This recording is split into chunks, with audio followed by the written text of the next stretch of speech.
Gold trusted gold buyers మీరు తాకట్టు పెట్టిన బంగారాన్ని విడిపించి ఈ రోజు ఉన్న మార్కెట్ ధరకు కొనబడను. మనకి తెలుగు సినిమాలో డైరెక్టర్లు లెజెండరీ డైరెక్టర్లు అంటే రాఘవేంద్రరావు గారు, దాసరి నారాయణరావు గారు, వీళ్ళిద్దరి పేర్లు వినిపిస్తాయి. అవునండి. కానీ వీళ్ళిద్దరి మధ్యలో ఒక వ్యక్తి ఉన్నారు, కోడి రామకృష్ణ గారు. ఆయన 100 సినిమాలు చేశారు.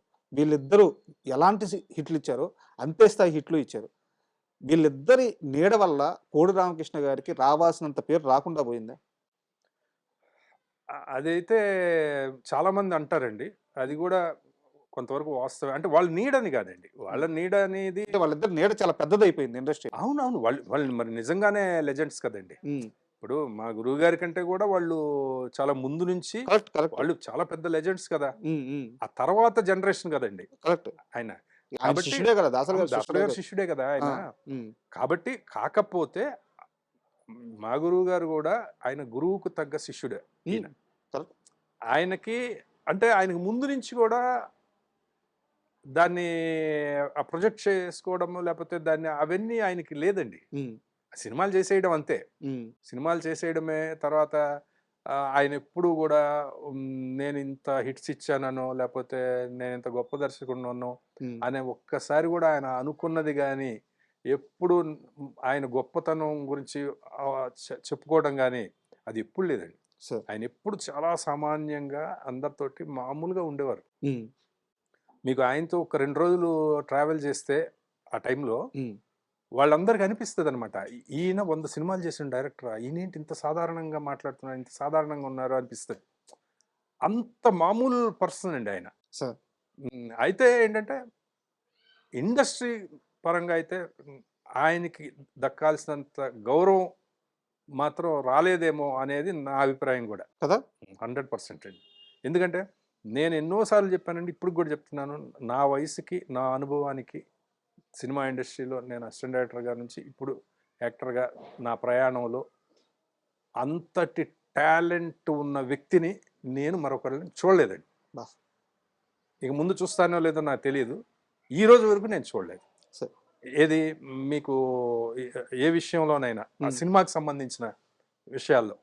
సార్ నాకు తెలిసిన ఇంకో విషయం ఏంటంటే సార్, తెలిసిన మీన్స్ ఏంటంటే అక్కడ ఇక్కడ ఇనిందే. నాకు ప్రాక్టికల్గా నాకు అంత ఏజ్ లేదు కాబట్టి నాకు ఇది కరెక్టో కదా మీరు చెప్పండి. ఆయనకి ఫస్ట్ అవకాశం ఇచ్చింది ఇంట్లో రామయ్య వీధిలో కృష్ణయ్య. అవకాశం ఇవ్వడం మీన్స్ అంటే అది మ్యూచువల్గా వచ్చి ఉండొచ్చు. చిరంజీవి గారితో మొదటి సినిమా చేశారు. బట్ తర్వాత కాలంలో చిరంజీవి గారితో ఒక గ్యాప్ వచ్చేసింది. ఆ గ్యాప్ రావడంతో కోడి రామకృష్ణ గారు బాలకృష్ణ దగ్గర ఎక్కువ సినిమాలు చేసి ఆయనకి బ్లాక్ బస్టర్స్ ఇచ్చారు. సో ఇక్కడ ఒక అసోసియేషన్ ఏర్పడిపోయింది చిరంజీవి గారికి కోడి రామకృష్ణ గారికి. తర్వాత ఆ గ్యాప్ అలా చాలా రోజులు మెయింటైన్ అయ్యింది అని ఒక టాక్ ఉంది. నిజమా అబద్ధం? అది మనకు తెలియదండి యాక్చువల్గా. కాకపోతే నేను చూసింది కూడా చెప్తాను సార్. వాళ్ళు అంతకుముందు రిక్షావాడు, దానికి ముందు సింహపురి సింహం, ఏవో వరుసగా 5 సినిమాలు చేశారు. దాని తర్వాత గ్యాప్ వచ్చింది కదండి. ఆ గ్యాప్లో కూడా ఎక్కడైనా అవన్నీ కూడా నేను ఇండస్ట్రీకి రాకముందు చేసిన సినిమాలు అవన్నీ కదా. మేము కూడా అనుకునేవాళ్ళం, గురుగారు చిరంజీవి గారితో ఒక సినిమా చేస్తే బాగుంటుంది అనేది అనుకుంటాం కదా జనరల్గా. ఆ టైంలో వాళ్ళకి మరి అంత విభేదాలు అవి ఏమన్నా ఉండుంటే, ఇప్పుడు ఒకసారి శివాజీ గార్డెన్స్లో షూటింగ్ చేస్తున్నాం, కృష్ణ గారు మీద సాంగ్ ఏదో చేస్తున్నాము. పక్కన చిరంజీవి గారిది ఎక్కువ బండి ఎక్కువ మామ ఎక్కి ఆ సాంగ్ జరుగుతూ ఉంది. ఆయన వచ్చారు, చిరంజీవి గారు వచ్చారు ఇక్కడ ఈ లొకేషన్కి వచ్చి, వెనక నుంచి గురువు గారు కోడి రామకృష్ణ గారు కళ్ళు మూసి చూసే చాలా సరదాగా మాట్లాడుకున్నారు, చాలా సరదాగా అదంతా మేము చూసాం. వాళ్ళు ఎప్పుడు కలిసినా బ్రహ్మాండంగా మాట్లాడుకోవడం అవన్నీ చూసాం సార్. బట్ అంటే ఏదైనా మరి క్రియేటివ్ డిఫరెన్సెస్ ఏమన్నా ఉన్నాయేమో నాకు తెలియదు, మనకు తెలియదు. కానీ మా వ్యక్తుల మధ్య విభేదాలు అయితే ఏమీ లేవండి, నాకు తెలిసి అయితే లేవు. ఉంటే మాట్లాడుకోరు కదా అలాగా, కరెక్ట్, అంత సరదాగా ఉండరు కదా. బట్ ఈ టాక్ అయితే ఉంది సార్, అంటే మీ దాకా అదే ఉండుండొచ్చు. అదే ఇప్పుడు దాసరి గారికి కోడి రామకృష్ణ గారికి అసలు పడదు, ఇవన్నీ కూడా వినేవాళ్ళం అండి మేము. అసలు వాళ్ళిద్దరికి అసలు పడదు, ఈయన సినిమా తీస్తే పోటీగా ఆయన సినిమా తీస్తాడు, దాని మీద రిలీజ్ చేస్తారు, ఇట్లా మాట్లాడుకునేవారండి. కానీ ఆయన వాళ్ళ మధ్య మరి వాళ్ళు కలిసినప్పుడు అసలు ఈయనకి గురువు గారు అంటే అపరిమితమైన గౌరవం, కోడి రామకృష్ణ గారికి దాసరి గారు అంటే అపరిమితమైన గౌరవం. ఆయన కూడా రామకృష్ణ అని ఆయన చక్కగా మాట్లాడుకునేవాళ్ళు. ఒకసారి ఆ టైంలో ఎందుకు వచ్చిందో 'భారత్ బంద్' అనే సినిమా టైంలో ఇది ఎక్కువ వచ్చిందండి. సార్ క్యాప్ టాక్ వచ్చేసి అప్పుడు ఆయన ఒక పిక్చర్ చేస్తున్నారండి. ఆయన ఏదో మన వినోద్ కుమార్ గారితో ఒక పిక్చర్, సినిమా పేరు గుర్తు రావట్లేదు. అప్పుడు 'భారత్ బంద్' జరుగుతూ ఉంది. ఓకే.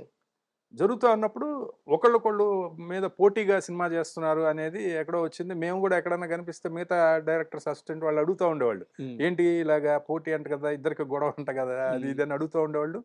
మ్యాగజైన్స్లో కూడా రాశారండి. ఓకే. కొన్ని మ్యాగజైన్స్లో వాళ్ళిద్దరికి ఏదో పచ్చగడ్డేస్తే బగ్గుమంటుంది ఏదో ఈ రేంజ్లో రాశారు. ఒకసారి ఇక్కడ హైదరాబాద్లోనే ఆ సినిమా షూటింగ్ జరుగుతుంది జూబ్లీ హిల్స్ ఒక బిల్డింగ్లో. సడన్గా దాసరి గారు వచ్చారు. ఓకే. మన మాల వేసుకొని ఉన్నారు, ఆయన బ్లాక్ డ్రెస్లో అది వచ్చారు. బ్రహ్మానందం గారు వెంట పెట్టుకుని వచ్చాడు ఆయన. వచ్చి రాగానే ఈయన సడన్గా ఇంకా లేచి వెళ్ళి కాళ్ళకి నమస్కారం చేసి, గురుగారు ఏదంటే ఏంటి రామకృష్ణ, ఏంటి నీకు నాకేదో గొడవ అంట కదా, ఏంటి నీకు ఏమన్నా తెలుసా అని అడిగారు. అది నాకు తెలుసా ఏంటో అని చాలా సరదాగా మాట్లాడుకున్నారు. ఆయన ఉన్నంత వరకు ఈయన సిగ్గుపడుతున్నారు. తీ షార్ట్ తీ అని, ఏంటి నేను వెళ్ళేదా వరకు షార్ట్ తీవా, షార్ట్ తీ దాసరి గారు.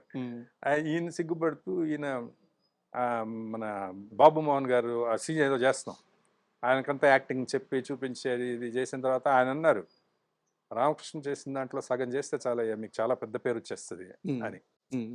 అంటే అలా అలా ఉంటారండి. బయట వచ్చేవి వస్తూ ఉంటాయి సార్. ఇంకా అవి మరి అది ఎందుకు వస్తాయో తెలియదు మనకి. ఓకే. అంటే మీ గురువు గారి కెరీర్ మొత్తం మీద చూసుకుంటే చాలా ఇనిషియల్ స్టేజ్లో బాలకృష్ణతో వరుస హిట్లు ఇచ్చారు. ముద్దుల మామయ్య అయితే అసలు ఇంకా మువ్వగోపాల్ ఇట్లా వరుస హిట్లు ఇచ్చుకుంటూ పోయారు అనమాట. సో బాలకృష్ణ గారితో ఉన్న ఆ అసోసియేషన్ మీరు గమనించింది ఎప్పుడైనా ఒక సందర్భం ఉందా? అంటే నేను యాక్చువల్గా బాలకృష్ణ గారు పనిచేసిన భార్గవ ఆర్ట్స్లో చేశారండి ఆయన ఎక్కువ. అవును. వాటికి బయట నుంచి ఆ స్క్రిప్ట్ ఆ ఫేర్ చేయడాలు ఇలాంటివి తప్ప షూటింగ్లకు వెళ్తూ ఉండేవాళ్ళం. షూటింగ్లు ఆయన చేస్తున్నప్పుడు వెళ్ళి చూడడం తప్ప నేను డైరెక్ట్గా వర్క్ చేయలేదు ఆ టైంలో. అంటే డైరెక్టర్ గారి ఎప్పుడు 3-4 సినిమాలు రన్నింగ్లో ఉండేయండి. మా 3 బ్యాచ్లు ఉండేవి. ఓకే. యూనిట్ వైజ్ దీనికి ఒక బ్యాచ్, దానికి ఒక బ్యాచ్, దానికి భార్గవ ఆర్ట్స్కి ఒక బ్యాచ్, ఇలా ఉండేవారు అనమాట. అలా ఎప్పుడైనా అలాంటివి చేశాను కానీ అప్పుడు చాలా బాగుండేవారండి వాళ్ళు. అంటే ఆ టైంలో ఎలాంటి టాక్ ఉండిందంటే కోదండరామరెడ్డికి చిరంజీవి హిట్ ఇస్తే బాలకృష్ణకి కోడి రామకృష్ణ హిట్ ఇస్తారు. అవును, కాంబినేషన్ ఫైట్ అనమాట. ఆడియన్స్ అలాగే అనుకుంటారు కదండి. అవన్నీ వీళ్ళకి ఎవరెవరైనా సినిమా చేస్తే ఎవరిదైనా హిట్ ఇవ్వాలనే ఉంటది ఇక్కడ కదా. ఆయనకి హిట్ ఇవ్వాలి, ఈయనకి హిట్ అనేది ఉండదు అసలు. సినిమా వాళ్ళకి తెలుస్తుంది అది, అంతే కదా. బట్ ఆడియన్స్ లో ఏంటంటే అలా హిట్లు అవుతున్నాయి కాబట్టి అలా అనేసుకుంటూ ఉంటారు, అంతే. సార్ అంటే ఇది మీకు అప్పుడు మీరు ఉండకపోవచ్చు, బట్ మీకు తెలిసేమని అడుగుతున్నాను. భానుమతి గారికి మంగం గారి మనవడు కథ చెప్పడానికి వెళ్ళారు. ఆయన గురువు గారిని కోడి రామకృష్ణ గారిని గెట్అవుట్ అన్నారంట. ఆ సందర్భం ఏమైనా ఐడియా ఉందా మీకు? గెట్అవుట్ అంటే అది నాకు తెలియదు కానీ గురుగారు చెప్తున్నప్పుడు వినడమే ఇవన్నీ. అప్పటికి మనం లేము కదా. సినిమా చేసేటప్పుడు మాత్రం నిన్నేమని పిలవాలి, నేను డైరెక్టర్ గారు అని పిలవాలా? ఎందుకంటే పేరు పెట్టి పిలవను, ఎందుకంటే అది మా ఆయన పేరు. రామకృష్ణ గారు అని, భానుమతి రామకృష్ణ గారు అంటారు. భానుమతి గారి హస్బెండ్ పేరు రామకృష్ణ గారు. ఆయన డైరెక్టర్, ఒకప్పుడు పెద్ద డైరెక్టర్. ఆయన పేరు పెట్టి పిలవను నేను. మరి డైరెక్టర్ గారు అని పిలవమంటావా, లేకపోతే కోడి అని పిలవమంటావా? అంటే మీ ఇష్టం వచ్చినట్టు పిలవండమ్మా అంటే అక్కడి నుంచి కోడి అని పిలిచేవారట. ఓకే.